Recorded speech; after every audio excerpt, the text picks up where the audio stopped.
நலமுடனும் பொலிவுடனும் வாழ்வதற்கு யோகாசனங்கள் முக்கிய பங்கு வகிக்கின்றன.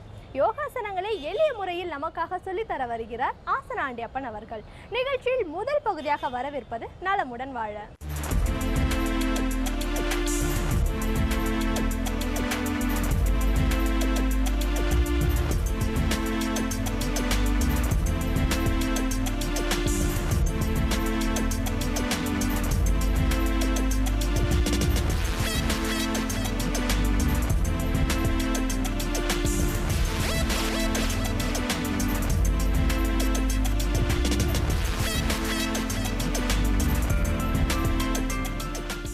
என் இனிய உலகத்தமிழ் மக்களே, தாய்மார்களே, பெரியோர்களே, சிறார்களே, யோகாசன ஆசிரியர்களே, யோக நண்பர்களே, உங்கள் அனைவருக்கும் என் இனிய காலை வணக்கம்.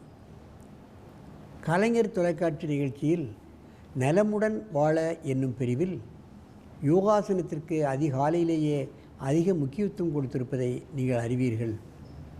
அதிகாலை வேளையில் எழுந்திருப்பது என்பதே கடினம். எழுந்தாலும் திரும்பவும் படுத்துக்கொள்ளும் குழந்தைகள், அவ்வளவு அலுப்பு, அவ்வளவு சுறுசுறுப்பின்மை.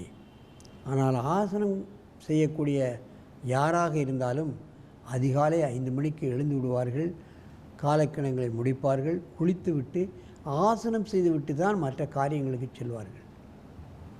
அப்படி செல்லும் பொழுது அன்றைக்கு இவர்கள் என்னென்னலாம் செய்ய வேண்டும் என்று நினைக்கிறார்களோ அவ்வளவும் முழுமையாக நடைபெறும், வெற்றிகரமாக நடைபெறும் என்பதை நீங்கள் தெரிந்து கொள்ள வேண்டும்.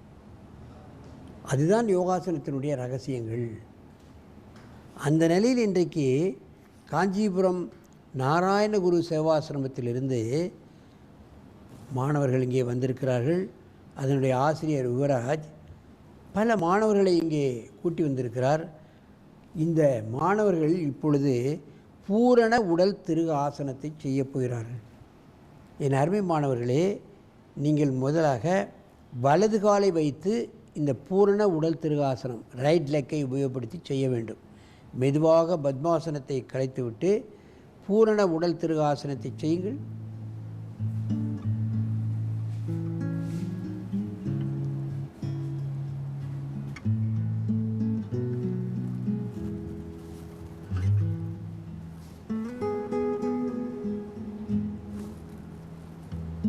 நன்றாக திரும்ப வேண்டும், நிமிர்ந்திருக்கணும், சாயக்கூடாது.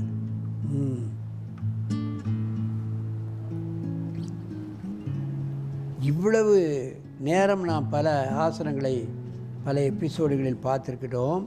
முன்னும் பின்னும் வளையக்கூடிய ஆசனங்களைத்தான் செய்திருக்கிறோம்.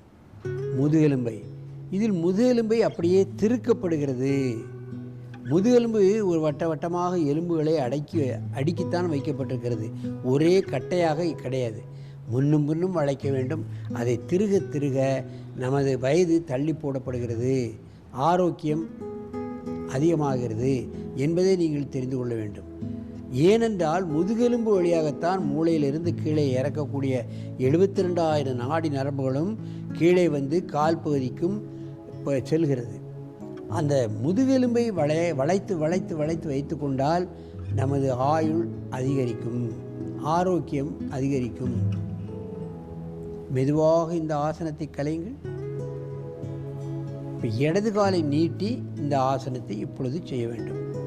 வலது காலை மடக்கி இடது காலை நீட்டி இந்த ஆசனத்தை செய்ய வேண்டும். நன்றாக உடலை திருப்ப வேண்டும். வயோதிகர்களுக்கு வயிறு வந்து பெரிதானவர்களுக்கு முதுகு வழியாக போய் கையை பிடிக்க முடியாது. யாராவது முதல்ல கையை இழுத்து காலை விரலை பிடிப்பதற்கு நாம் ஒத்தாசை செய்ய வேண்டும். அப்பொழுதுதான் உடல் திருகும். பெண்களாகட்டும் ஆண்களாகட்டும், இடுப்பு பெரிதாகிவிட்டால் அவர்களுடைய தோற்ற பொலிவே குறைந்துவிடும். பெண்களுக்கு இடுப்பு தான் கொடி போன்று இருக்க வேண்டும் என்பார்கள். அந்த இடுப்பு பெரிதாகிவிடக்கூடாது, அந்த தோற்றம் பொலிவு குறைந்துவிடும். அதற்கு இது முக்கியமான ஆசனம். இடுப்பை பெரிதாக்க விடாது, ஆடாது, அப்படியே திரும்பி அப்படியே சிலையாட்டமாக இருக்கணும். மெதுவாக இந்த ஆசனத்தை கலையுங்கள். மீண்டும் வலது காலை நீட்டி செய்யுங்கள். வலது காலை நீட்டி நிமிர்ந்து அப்படி ட்விஸ்ட் பண்ணணும், திருகணும். சாயக்கூடாது, நேராக இருக்கணும். திருகு, நல்ல திருகு. இந்த முதுகெலும்பு திருகிறதே நமக்கு தெரியும். முதுகெலும்புக்கு எங்கே நம்ம இடுப்புக்கு பயிற்சி தனியாக கொடுக்கறதில்ல.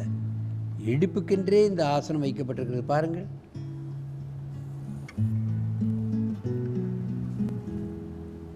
அது தவிர முதுகின் அடிப்பாகத்தில் L4 L5 ஏற்படக்கூடிய அந்த டிஸ்க் ப்ரொலாப்ஸ், L4 L5 ஏற்படக்கூடிய வலிகள், தேய்மானங்கள் இவைகளெல்லாம் போய்விடும். அதோடு ஸ்பாண்டிலைசிஸ், கழுத்தில் ஏற்படக்கூடிய எலும்பு தேய்வு, கழுத்தில் ஏற்படக்கூடிய வலிகள் இவைகளெல்லாம் நீங்கிவிடும். மெதுவாக இந்த ஆசனத்தை கலையுங்கள். நேராக நிமிர்ந்து உட்காருங்கள். என் அருமை பெரியோர்களே, தாய்மார்களே, இது சிறுவர்களுக்கு என்று வைக்கப்பட்ட ஆசனம் கிடையாது. அவர்களும் செய்யலாம், வயோதிகர்களும் செய்யலாம், பெரியவர்களும் செய்யலாம். குறிப்பாக தமிழ்நாட்டு பெண்மணிகள் ஒரு குழந்தை பெற்றுவிட்டாலே இடுப்பு பெரிதாகி விடுகிறது, உரல் போன்று பெரிதாகிவிடும். ஏன்னா பயிற்சி கிடையாது. அந்த இடுப்பு பெரிதாகிவிட்டால் அவர்களுடைய பொலிவு குறைந்து விடுகிறது, தோற்றம் அழகாக இருக்காது. இடுப்புத்தான் பெண்களுக்கு அழகு. இடுப்பு குறுகி இருந்தால்தான் அவர்களுடைய அழகு குறையாது.